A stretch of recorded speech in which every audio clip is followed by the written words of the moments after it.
আসসালামু আলাইকুম, শুভ সকাল।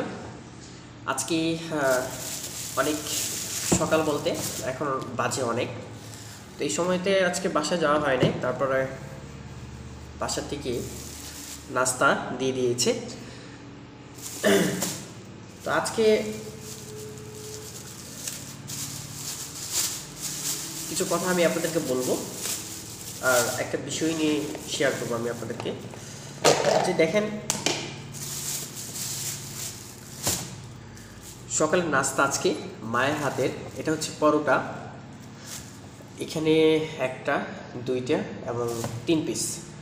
আর আমি যে হোটেলে যে রুটিগুলো খাই, সেই রুটির তুলনায় এই রুটিগুলো একদম সফট হয়। তো আমি আপনাদের দেখাবো যে হোটেল রুটিগুলো আপনার ভাজার পরে বেশি না, মাত্র 5 মিনিট পর আপনার রুটিগুলো কিন্তু অনেক শক্ত হয়ে যায়। কিন্তু এটা দেখেন, রুটি কিন্তু অনেক, দেখেন একটা রুটির কতগুলো পরত হতে পারে। একটা, তারপর হচ্ছে আপনার এই যে এখানে একটা, তারপর হচ্ছে এই যে একটা, 3টা পরত। একটা রুটির 3টা পরত, মাঝখানে যেটা আছে এটা কিন্তু অনেকটা মোটা এবং অনেকটা নরম, অনেকটা সফট। তো নাস্তা মানে খাবার আগে যে দোয়াটা পড়তে হয়, বিসমিল্লাহি ওয়া আলা বারাকাতিল্লাহ।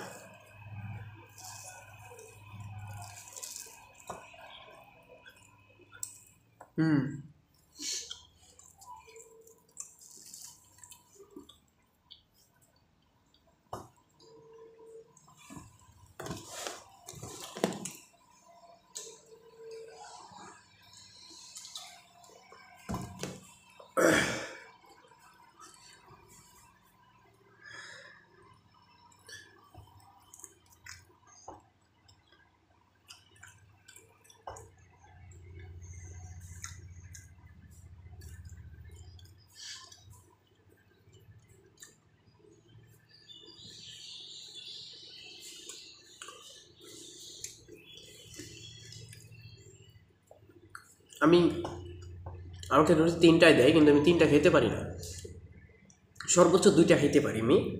তো রুটিগুলো অনেক মোটা, খাওয়া যায় না।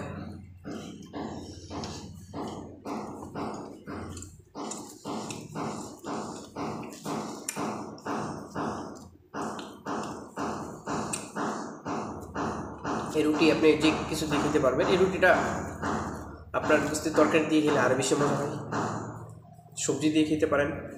আর রুটিগুলো আপনার ঠান্ডা হয়ে গেলেও আপনার কোনো ভয় থাকবে না যে আপনার এদিকে আপনার শক্ত হয়ে যাবে কিনা, এরকম ভয় থাকবে না আপনার।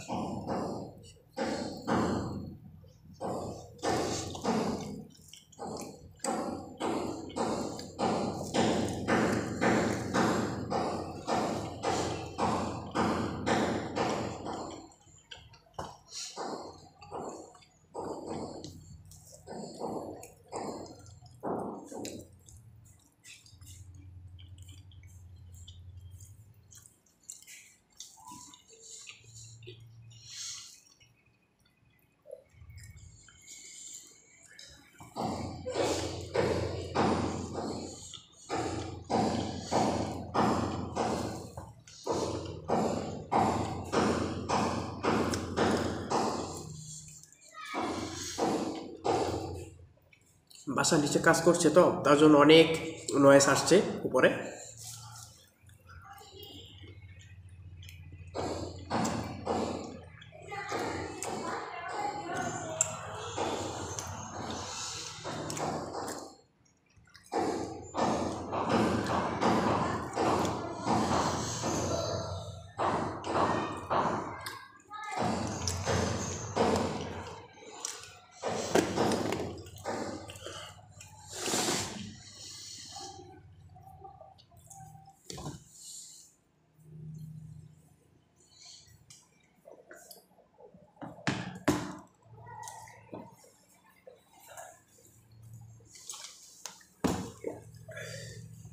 আলহামদুলিল্লাহ, 5 মিনিটে খাবার শেষ। একটা রুটি খেতে আমার প্রায় 5 মিনিট সময় লেগেছে, তো 3টা রুটি খেলে আমার 15 মিনিট লাগবে। খাবার শেষে যে দোয়াটি পড়তে হয়, আলহামদুলিল্লাহিল্লাযী আতআমানা ওয়া সাকাওয়ানা ওয়া জাআলানা মিনাল মুসলিমিন। তো আজকের ব্রেকফাস্ট নাস্তা এখানে শেষ করছি, আর সামনে অবশ্যই দেখা হবে।